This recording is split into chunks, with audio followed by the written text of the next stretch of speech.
Okay, beta. The topic of our lecture is nuclear reactor. Now, nuclear reactor होते क्या हैं basically, ठीक है.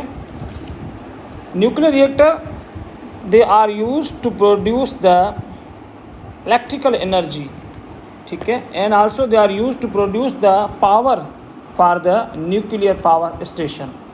तो न्यूक्लियर रिएक्टर वो होते हैं जो न्यूक्लियर पावर स्टेशन के लिए पावर प्रोड्यूस करें और इलेक्ट्रिकल एनर्जी प्रोड्यूस करें, जो हमें कंज्यूमर को भी हम ट्रांसमिट कर सकें. तो इसके दो काम होते हैं. बेसिकली प्रोड्यूस क्या करते हैं, ये इलेक्ट्रिकल एनर्जी प्रोड्यूस करते हैं और यूज़ किस लिए होती है, दो पर्पज़ के लिए, फॉर द कंज्यूमर्स एंड दूसरा for the nuclear power station, अपनी पावर के लिए ये इस्तेमाल करते हैं. जनरेट क्या करते हैं, इलेक्ट्रिकल एनर्जी. ठीक हो गया बेटा. अब करते कैसे हैं, हम इसकी वन बाय वन जो है ना चीज़ों को डिस्कस करेंगे. तो आपको पता है न्यूक्लियर रिएक्टर बेसिकली इसमें जो हमारा मेन चीज़ होती है वो है हमारी क्या है, फ्यूल. फ्यूल जो है वो हमारा कौन सा इसके अंदर यूज़ होता है, न्यूक्लियर फ्यूल. अब आपको पता है न्यूक्लियर फ्यूल कौन सा होते हैं, जो हमारे रेडियो एक्टिव एलिमेंट होते हैं. रेडियो एक्टिव एलिमेंट होते हैं.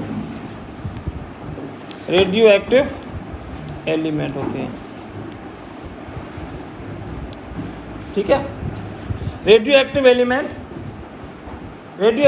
वो एलिमेंट होते हैं जिनका मैंने आपको बताया एटॉमिक नंबर 82 से लेकर 92 के दरमियान होता है, उसको हम कहते हैं radio active element. Radio active element वो हमारे एलिमेंट होते हैं जिनका न्यूक्लियर रिएक्टर में बहुत सारा यूज़ होता है. 82 से लेकर 92 तक जो भी हमारे हैं ये नेचुरल रेडियो एक्टिव एलिमेंट है. क्या बेटा, नेचुरल रेडियो एक्टिव एलिमेंट. अच्छा, अब तो मैंने आपको बताया इसका पहला चीज़ जो है वो हमारा है न्यूक्लियर फ्यूल. ठीक हो गया. अच्छा, तो पहला हो गया न्यूक्लियर फ्यूल जो हमें न्यूक्लियर एनर्जी सप्लाई करेगा. क्या करेगा बेटा, न्यूक्लियर एनर्जी सप्लाई करेगा. अच्छा, तो फर्स्ट मैं लिख देता हूँ न्यूक्लियर फ्यूल. दूसरा जो हमारा होता है वो होता है मॉडरेटर. आपको पता है कि न्यूक्लियर रिएक्शन जो होते हैं वो विग्रस होते हैं, धमाकेदार होते हैं. With in a micro second हम उसको वो बस्ट हो जाते हैं. जैसे हिरोशिमा नागासाकी के ऊपर जो है एटॉमिक बम था, वो क्या, वो बहुत ख़तरनाक होते हैं. तो इनको कंट्रोल करने के लिए हमें क्या चाहिए, मॉडरेटर चाहिए. क्या चाहिए, मॉडरेटर चाहिए जो रिएक्शन को मॉडरेट करें. ठीक हो गया बेटा, रिएक्शन क्या करें, मॉडरेट करें. अच्छा, तीसरा हमारे पास चाहिए उसको ठंडा करने के लिए कूलेंट. तो कूलेंट भी मटेरियल यूज़ होता है. हम इसका पूरा प्रोसेस और एक एक मटेरियल की हम स्टडी करेंगे. ठीक है बेटा. चौथा हमारे पास होता है कंट्रोल मटेरियल. क्या होता है बेटा, कंट्रोल मटेरियल. पांचवा हमारे पास होता है शील्डिंग. क्या होता है, शील्डिंग. शील्डिंग क्यों, क्योंकि इसके रेडिएशन जो निकलते हैं बहुत ख़तरनाक होते हैं. वो हमें कैंसर काज कर सकते हैं, कैंसर पैदा कर सकते हैं. तो इसी को रोकने के लिए हम एक आउट क्लास एक मोटी शील्डिंग करते हैं ताकि रेडिएशन जो है वो बाहर ना आए. ठीक हो गया बेटा. तो ये 5 चीज़ें हैं जो न्यूक्लियर रिएक्टर की काम आती है. मैं आपको फिगर को जूम करके दिखाता हूँ. देखें, ये जो हमारे फिगर है ये न्यूक्लियर पावर स्टेशन की एक फिगर है. आप देखें ये पूरा हमारा न्यूक्लियर रिएक्टर, ये पूरा जो मैं बता रहा हूँ ना, ये पूरा आपका, ये मैं आपको ग्रीन कलर से ये पूरा बताऊँ, ये हमारा पूरा न्यूक्लियर रिएक्टर है. ठीक होगा बेटा. अच्छा, अब इसमें क्या है, सबसे पहले मैं आपको इसकी फिगर बताऊँ. सबसे पहले इसके अंदर ये देखें, ये जो हमारा जो टैंक है, इस टैंक के अंदर क्या यूज़ होता है, हमारा न्यूक्लियर फ्यूल यूज़ होता है. क्या होता है बेटा, जो यूरेनियम होता है 92-235 वाला हम लेते हैं मास. ठीक है बेटा. जो फ्यूल यूज़ होता है वो हमारा यूरेनियम 235 से लेकर 239 तक, सॉरी, वो यूज़ होता है। ठीक है, तो 239 से लेकर 239 वाला एलिमेंट यूज़ होता है। ठीक होगा बेटा। इसका एटम नंबर 92 होता है, मीन्स नंबर ऑफ प्रोटॉन जो इसके अंदर, और ज़मीन पे हमें जो मिलता है ये इसका परसेंटेज 0.715% होता है। टोटल अर्थ क्रस्ट पे जो यूरेनियम की जो फाइंडिंग्स है दैट इज़ 0.715%।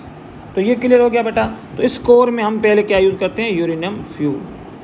ठीक हो गया बेटा। अब आते हैं मॉडरेटर के ऊपर। किस पे आते हैं बेटा, मॉडरेटर के ऊपर। अब मॉडरेटर क्या करता है बेटा, देखो इसको मिटाऊं।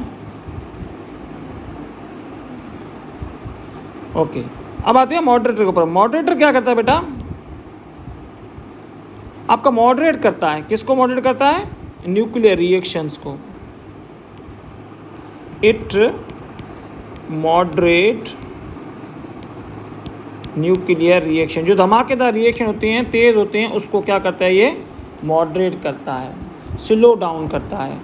जो न्यूट्रॉन निकलते हैं, आपको पता है यूरेनियम जब टूटता है किसी दूसरे एटम में तो उसके साथ 3 पार्टिकल निकलते हैं जिसका नाम होता है न्यूट्रॉन।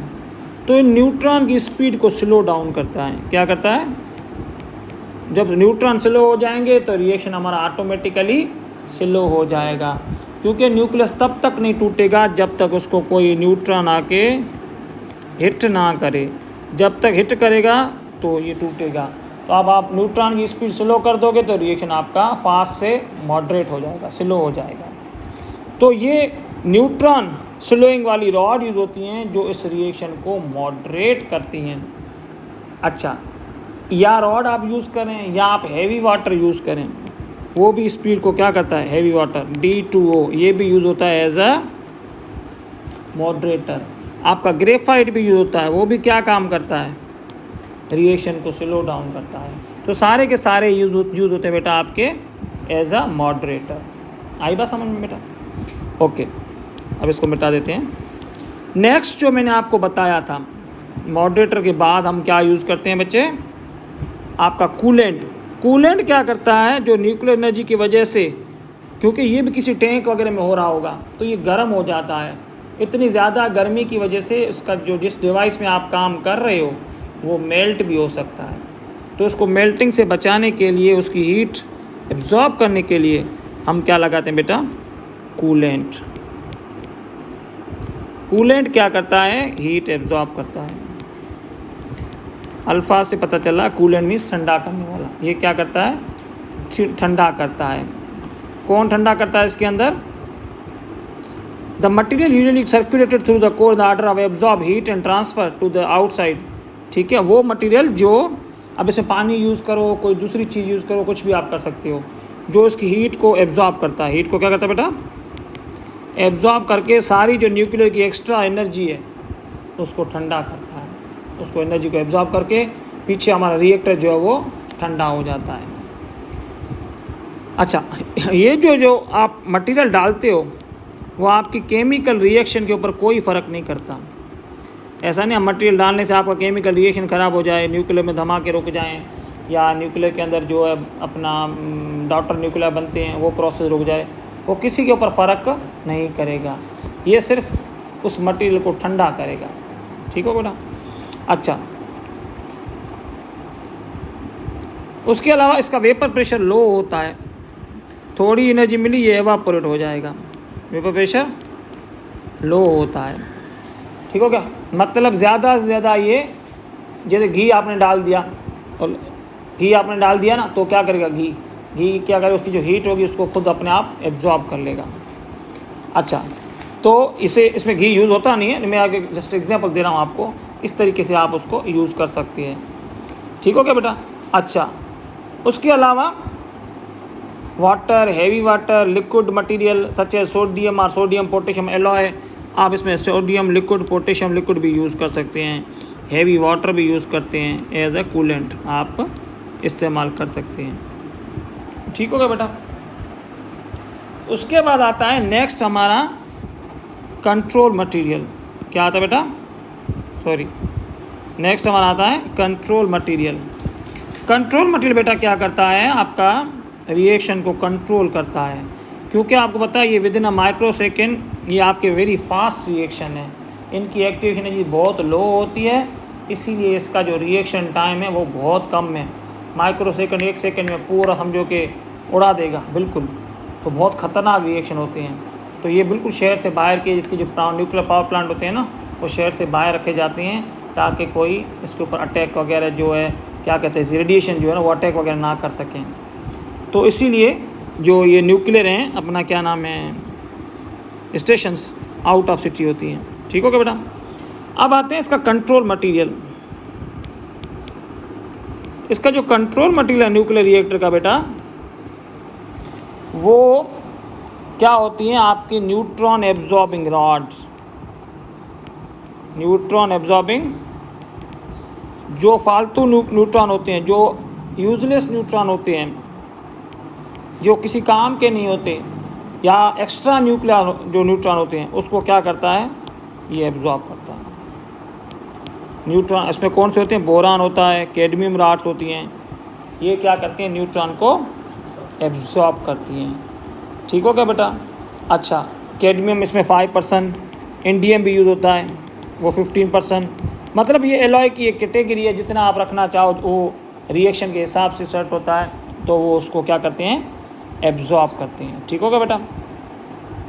अच्छा, उसके अलावा बोरान भी मैंने कहा यूज़ होता है, स्टेनलेस स्टील भी यूज़ होता है, और आपका एल्यूमिनियम एलॉय भी यूज़ होता है। ठीक है बेटा। तो ये सारे यूज़ होते हैं एज ए कंट्रोल मटेरियल, जो न्यूट्रॉन को एब्जॉर्ब करके आपके रिएक्शन को कंट्रोल करते हैं। मैंने आपको पहले बताया कि ये रिएक्शन तब होगा जब एक न्यूट्रॉन जाके यूरेनियम को जगाएगा, यूरेनियम को हिट होगा, तब जाके एटम टूटेगा, वरना एटम नहीं टूटेगा। आपने सपोज ये न्यूट्रॉन जा रहा है, आपने इधर इसको रोक लिया तो ये टूटेगा ही नहीं, रिएक्शन आपका स्लो हो जाएगा। अगर आप इसे छोड़ दोगे, ये जाएगा, 3 और निकलेंगे, 3 और यूरेनियम को जाके तोड़ेंगे, 3 और निकलेंगे, ये with in a micro second सब चीज़ तबाह हो जाएगी। तो इसको कंट्रोल करने के लिए हम क्या यूज़ करते हैं बच्चे, कंट्रोल मटेरियल। और last not least that is very important, shielding. अगर सपोज ये रिएक्शन करें, जो वर्कर काम कर रहे हैं उनकी रेडिएशन निकले, आए दिन 2 बंदे मर जाएं रेडिएशन की वजह से, फिर उनको कैंसर हो जाए, फ़ायदा क्या ऐसे काम करने का। हाँ बच्चे, तो इसके लिए हम क्या करते हैं, प्रॉपर शील्डिंग करते हैं।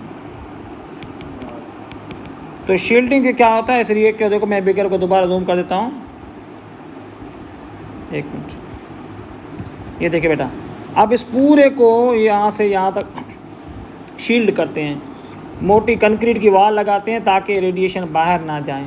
इसको स्टॉप करने के लिए रेडिएशन को कंक्रीट की वॉल लगाते हैं। क्या करते हैं, कंक्रीट की वॉल लगाते हैं। ठीक होगा बेटा। अब देखो यहाँ से मैं इसको मिटाऊँ, फिर आपको मैं इसका प्रोसेस बताता हूँ कि होता कैसे है। तो कंक्रीट वॉल क्या करती है, शील्डिंग देती है हमें। ये आप इसकी फिगर देखना। अब देखो पहले बेटा, ये कोर जो नज़र आपको आ रहा होगा, ये कोर क्या करता है, इस कोर में न्यूक्लियर मटेरियल होता है, यहाँ से हीट एनर्जी निकलती है और यहाँ जाती है किस में, बॉयलर के अंदर। अब बॉयलर के अंदर क्या होता है, ये हीट वाटर इसके अंदर आता है, वाटर क्या होता है हमारा, स्टीम में कन्वर्ट होता है। ये स्टीम यहाँ से यहाँ फ्लो करती हुई यहाँ जाएगी इधर पंप टरबाइन के अंदर, इस टरबाइन को मूव कराएगी। टरबाइन नज़र आ रहा है जो ये रेड मार्क से मैं कर रहा हूँ, इस टरबाइन को क्या करेगी, मूव कराएगी। टरबाइन जब मूव होगा तो फिर ये मोटर हमारी चलेगी, और जैसे जनरेटर चलेगा, इलेक्ट्रिकल जनरेटर। जब जनरेटर चलेगा तो बिजली पैदा होगी, हम ट्रांसमिशन लाइन के थ्रू जो हमारे समझो हैदराबाद, कराची, सक्खर, लाड़काना जो भी है, हम उधर भेज सकते हैं। ठीक होगा बेटा। तो ये हमारा यहाँ से बिजली हमारी जाती है, और बाकी जो पानी बचा, देखो टरबाइन को इसने चलाया, जो पानी बचा वो नीचे आके गिरेगा इसमें कंडेंसर में। कंडेंसर का काम है पानी को ठंडा करना, वो ठंडा करके जो उसकी धुआं वगैरह होता है वो बाहर निकल जाता है, और पानी जो रिसाइकिल होके, पानी यहाँ से रिसाइकिल होके वापस आता है, और धुआं या गैसेस वगैरह जो भी होती कचरा वो यहाँ से कूलिंग टावर से बाहर चला जाता है। आप देखा होगा ना, कहीं भी पावर प्लांट है वहाँ पे ऐसे बड़े बड़े टावर लगे होते हैं, वो टावर क्या करते हैं, धुएँ को, नाइट्रोजन को बाहर फेंक देते हैं। So this is complete you can say study of the nucleus sorry nuclear reactor. ठीक हो बेटा, तो काइंडली चैनल को सब्सक्राइब करें और बेल आइकन को क्लिक करें। ठीक हो क्या बेटा, और के टेक्निकल ट्यूटोरियल चैनल को सब्सक्राइब करके लाइक करें। ठीक है बेटा, ये जूम मैं कर रहा हूँ, ये नाम आप देख लें। ठीक है, थैंक यू वेरी मच।